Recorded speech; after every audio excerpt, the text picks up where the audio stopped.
Okay, this is the video for Module 11, and in Module 11 you are going to continue reading the Spring book. It's going to match up. You're reading Spring Chapter 11. We will be skipping Chapter 12 just so that you're aware of that, so it's going to be off after this module, but you'll survive and you'll know what I'm talking about next module. So anyway, Chapter 11. He discusses some of how the teacher profession starts to organize, as you know, with regard to unions and how they become more professionalized, how the teaching profession becomes a profession. So, you know, he discusses some of the history behind the NEA, which began in the mid-1800s, just as a professional organization, and less as a union. Again, the NEA doesn't really become a true union until the 1970s. But the AFT, on the other hand, and he gives a pretty good history of the AFT, comes from the AFL initially, and so it begins as a true union. And remember, this is at a time in history when you know, the majority of teachers were, of course, female, women, and the majority and females could not vote in this country. So them organizing was really an interesting fight. So there's a couple of, in the PowerPoint that I provide for this particular chapter, I found a couple of little clips to give you, you know, just a little bit of background. There may be 3 or 4 minutes or less. So again, watch that PowerPoint in slideshow mode, and then you can see some of the little videos. But it's actually a very interesting chapter because not only does he talk about that aspect happening around the early 1900s, but he also talks about the history with regard to the Great Depression and how the Great Depression affects education, which was pretty significant. You know, obviously the Great Depression is going to affect all aspects of, you know, the infrastructure of the United States at the time, and it left, you know, a lasting legacy in many ways. But you know, you're talking about at least 25% of the population unemployed. You're talking about the kind of economic crises that we really haven't seen since. You know, I mean, even if you talk about the economic downturn, or the Great Recession, as they call it, in, you know, the late 2000s, 2008, I guess, is when it hit, and that was pretty significant, but it was nothing. I mean, I don't think that unemployment during that period, even at its height, reached more than 12% in most of the country. So you're talking about double that during the Great Depression.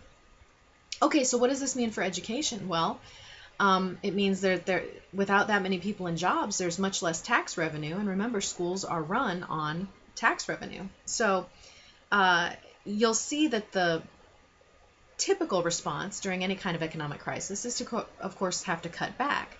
So many students, you know, were not in school for a variety of reasons. They were out working with their parents, doing the little that they could to survive.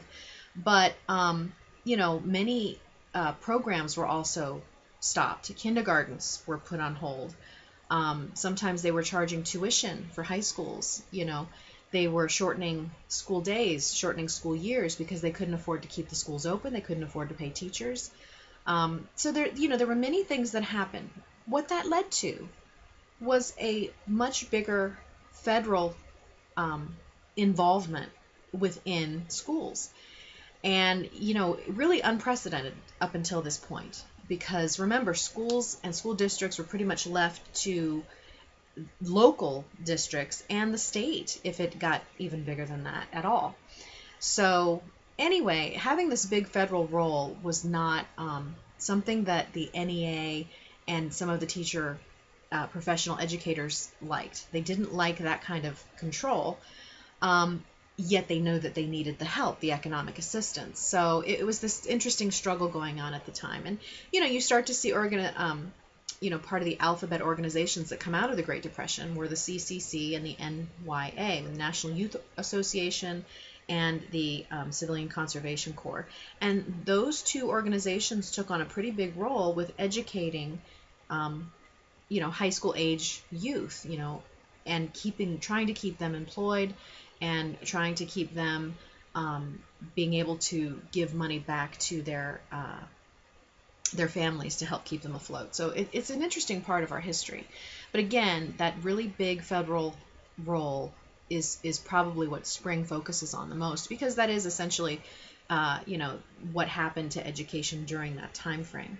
And then after World War II, you start to see some different things take hold, but that's coming up in more chapters. All right, so in Ravage, she read chapter 31 and chapter 32, and she continues on with her solutions of how to close achievement gaps and how to, better education, public education in America.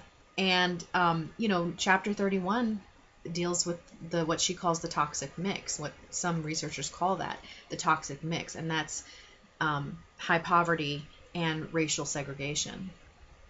And in this chapter also, of course, she's going to refer back to the Brown v. Board court decision in 1954, which overturned Plessy versus Ferguson and desegregated schools.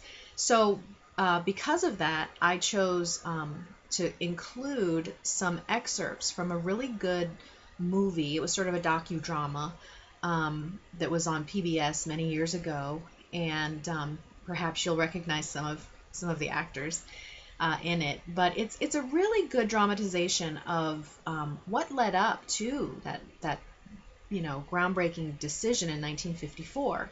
And many people don't realize, this was a 13-year fight, a 13-year legal strategy that was laid out in order to battle to try to overturn Plessy versus Ferguson and integrate schools.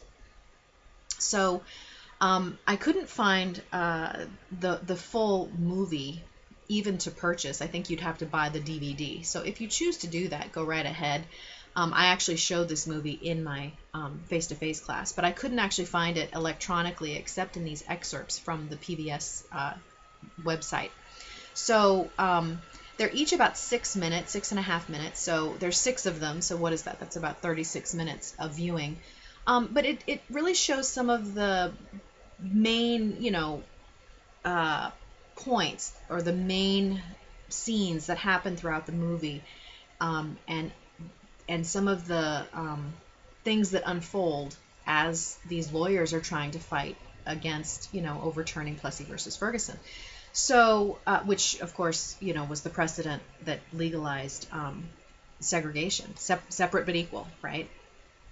Okay, so some things to keep in mind when you're watching this is, first of all, what precedent did it overturn? I just told you.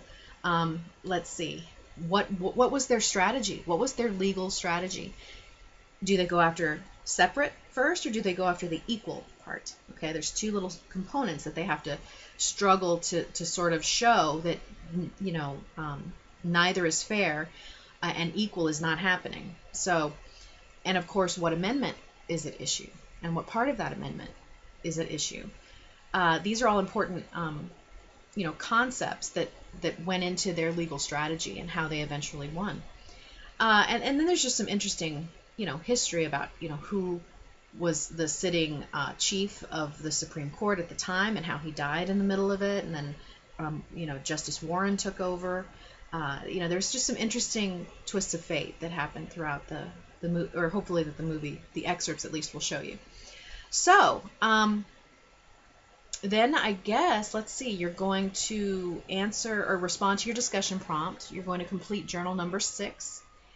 And, hopefully you're moving right along with your research paper, because that is coming up due, very soon. It's due at the end of the next module. So that's module 12. So I hope that you're, having success with that. And again, if you have any questions or need some help, please let me know, and I'd be happy to help you. All right, I'll see you in module 12.